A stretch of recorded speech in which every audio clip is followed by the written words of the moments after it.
మీ వ్యక్తిగతమైన ఇంట్రెస్ట్లైన సామాజిక పరమైన ఒక విషయం, కొన్ని విషయాలు అడగాలనుకుంటున్నాను. ఈ మధ్యకాలంలో మీ నియోజకవర్గంలో, మీ మండలంలో మావోయిస్టు నాయకుడు చనిపోయారు. చాలా పెద్ద ఊరేగింపు జరిగింది, సభ కూడా జరిగింది. దాంట్లో మీరు చాలా యాక్టివ్గా పాల్గొన్నారు. సభ ఏర్పాట్లలో కావచ్చు, అంతకుముందు సంస్మరణ సభ కావచ్చు, అంతిమ సంస్కారంలో కావచ్చు, చాలా యాక్టివ్గా పాల్గొన్నారు. చాలా ఆవేశంగా కూడా మాట్లాడారు మీరు. దానికి మీకు ఎందుకు అంత ఒక బీఆర్ఎస్ రాజకీయాల్లో ఉంటూ మీరు ఎందుకు ఆ విధంగా చేయాల్సి వస్తుంది? రమణ గారు, నేను తెలంగాణ సామాన్య కుటుంబం నుంచి, మారుమూల ప్రాంతం నుంచి వచ్చినటువంటి వాడిని. ఈ తెలంగాణ 100 ఏళ్లలో సరే అంతకుముందు పక్క పెడితే అనుభవించినటువంటి వేదన, ఆవేదన, ఆక్రందన, భరించినటువంటి హింస, దోపిడీ, అణచివేత అంతా ఇంత కాదు. దానికి బలైనటువంటి వాళ్ళు ఎవరు అంటే, ఇంకా చెప్పాలంటే బహుజన వర్గాలు, ఎస్సీ, ఎస్టీ, బీసీ వర్గాల నుంచి వచ్చినటువంటి వాళ్ళు బాగా బలైనటువంటి వాళ్ళు. ఇక్కడ జరిగినటువంటి తెలంగాణలో ఉన్నటువంటి పెత్తందారి, భూస్వామ్య ఈ వర్గాలకు, పటేల్, పట్వారీ ఈ వ్యవస్థలకు వ్యతిరేకంగా తెలంగాణ తిరగబడి ఇవన్నీ అనుభవించి మీరు చెప్పినటువంటి, నేను పేరు చెప్తున్నాను, పాక హనుమంతు, ఎలియాస్, గణేష్ ఊకే, ఇంకా రాజు దాదా అని వేరు వేరు పేర్లతో పనిచేసింది. ఆయన మా పక్కూరే. ఆయన నేను చదువుకున్నది కూడా ఒకటే స్కూల్.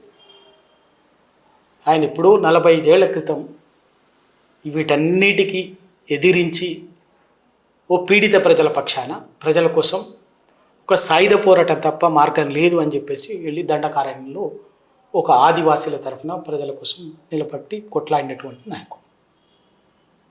2, ఈ దేశ సంపద, ప్రకృతి వనరులు కొందరు కార్పొరేట్లకు, కొంత సంపన్నులకు, బహుళజాతి కంపెనీలకు కాదు, ఈ దేశంలోని ప్రజల ప్రాథమిక అవసరాలకే ప్రజలందరూ హక్కుదారులుగా ఈ దేశ సంపద వనరులు దక్కాలని అనేక దాన్ని నిలబడి జీవితాంతం పనిచేసినటువంటి వాడు.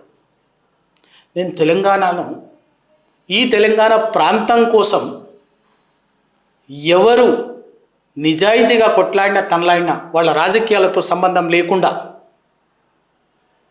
వాళ్ళ పక్షాన, వాళ్ళ కోసం బాసటగా నిలబడ్డటువంటి వాళ్ళం. మా కుటుంబానికి కూడా ఒక నేపథ్యం ఉంది కాబట్టి అది నా కుటుంబం నుంచి వచ్చినటువంటి నేపథ్యమే కారణం కావచ్చు.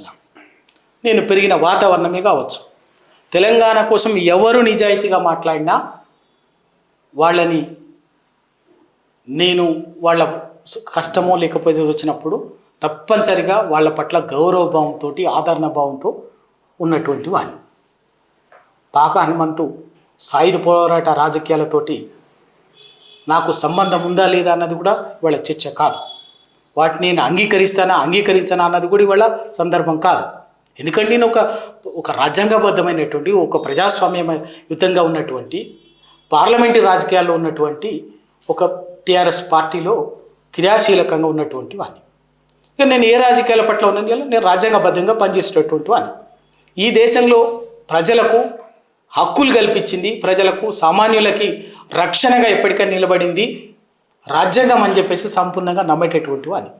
ఆ రాజ్యాంగం కల్పించినటువంటి హక్కులు అందరికీ దక్కాలని గొంతెత్తి మాట్లాడేటటువంటి వాళ్ళ తన జీవితాంతం ఈ ప్రాంత ప్రజల కోసము, పేద ప్రజల కోసం జీవితాన్ని, వ్యక్తిగత భోగభాగ్యాలను, వ్యక్తిగత జీవితాన్ని వదులుకొని ఉన్నత చదువులు చదువుకొని 4.5 దశాబ్దాల క్రితం అండి, ఇవాళ కాదు, ఉన్నత చదువుకొని సమాజాన్ని మార్చడమే పేద ప్రజల కోసం చెప్పేసి పోయినటువంటి ఒక వ్యక్తి, ఒక దేశ రాజకీయాలని ప్రభావితం చేసేటటువంటి ఒక స్థాయికి దిగినటువంటి ఒక వ్యక్తి నా ఊరు మనిషి అయినందుకు, ఒక బీసీ బిడ్డ అయినందుకు, ఓ తెలంగాణ బిడ్డ అయినందుకు నేను తప్పనిసరిగా నాకు ఆయన ఒక అనాథలాగానో లేకపోతే అనామకంగానో మట్టిలో కలిసిపోకూడదు, ఎట్లాగో ప్రాణం తీసిండ్రు. కనీసం ఆయన అంతిమ సంస్కారమైన ఈ సమాజానికి గౌరవప్రదంగా చేయాలి సమాజంలో అనే ఉద్దేశంతోనే నేను అది నా బాధ్యత అనుకున్నాను తప్ప ఆయన రాజకీయాలతో కానీ ఇంకో నాకు సంబంధం లేదు. కాబట్టే నేను ఖచ్చితంగా సరే ఇవాళ ఉన్నటువంటి ఈ దేశంలో జరుగుతున్నటువంటి రాజకీయాలు తెలుసు, ఆ కాంటెక్స్లో ఎవరి మాట్లాడినా ఏది ఎటువంటి వచ్చినా కూడా ప్రజల కోసం నిలబడేటటువంటి వాళ్ళ కోసము వాళ్ళ కనీసం తుది శ్వాస విడిచినప్పుడైనా వాళ్ళ పట్ల మనం గౌరవభావం లేకపోతే వాళ్ళ రామాయణమే చెప్పిందండి, మహాభారతం చెప్పింది, పురాణ ఇతిహాసాలు ఇవాళ చెప్తున్నాం కదా. పురాణ ఇతిహాసాలు ఏ పురాణ ఇతిహాసం తీసుకున్నా కూడా మనిషి శత్రువైనా ఎవరైనా కూడా అంతిమ సంస్కారం గౌరవప్రదంగా దక్కాలని చెప్పేసి పురాణ ఇతిహాసాలు చెప్తున్నది. మనం అది ఎప్పుడు సందర్భం వచ్చినప్పుడు మనం వల్లిస్తుంటాం కదా, చెబుతుంటాం కదా ప్రవచనాలుగా. తప్పెట్లయితే ఒక పాక హనుమంత్ అనేటటువంటి ఒక ప్రజల కోసం తన జీవితాన్ని కుటుంబాన్ని వదిలేసి 45 ఏళ్ళు అటువైపు చూడుకున్నటువంటి వ్యక్తి కోసం చేసి చెప్పిన నేను తప్పు అనుకుంటలేను. అదొక నాకు నా ప్రాంతం నుంచి నా ఊరు నుంచి వచ్చినటువంటి కాబట్టి నాకు నేను ఒక మానవీయంగా ఉండేటటువంటి వాడిని కాబట్టి సమాజం పట్ల కన్సర్న్తో ఉండేటటువంటి వాడిని కాబట్టి తప్పనిసరిగా నేను అది బాధ్యత తీసుకొని చేసిన. అది సరే, తర్వాత ఎవరన్నా దాన్ని ఇంకేమన్నా ఎటువంటి వక్రీకరణలు ఎటువంటి చేసినా కూడా నేను వాటికే నేను బాధపడాల్సిందేం లేదు, భయపడాల్సిందేం లేదు. అది నేను దానికేం ఇబ్బంది కూడా లేదు. నిజంగా ఒకవేళ అటువంటిదే వస్తే అంటే సుష్మా స్వరాజ్ గారు బీజేపీ పార్టీ కదా, తెలంగాణ కోసం తెలంగాణ బిడ్డల చావులను తల్లడిల్లి పార్లమెంట్లో అవుట్ రైట్గా సపోర్ట్ చేసింది. ఆ కారణంగానే ఆమె చనిపోయిన రోజు కూడా నేను సేమ్ పాక హనుమంత్ గారి పట్ల ఏ స్పందన చూపించినానో సుష్మా స్వరాజ్ గారి పట్ల కూడా అదే స్పందన చూపించిన. నాకు ఒకటే, ఇప్పటికైనా ఎప్పటికైనా తెలంగాణ సమాజం కోసం నిజాయితీగా నిబద్ధతతోటి పనిచేసేటటువంటి వాళ్ళు ఏ రాజకీయాల్లో ఉన్నా కూడా నేను తప్పనిసరిగా నేను స్పందిస్తాను, అదే పద్ధతిలో ఉంటాను.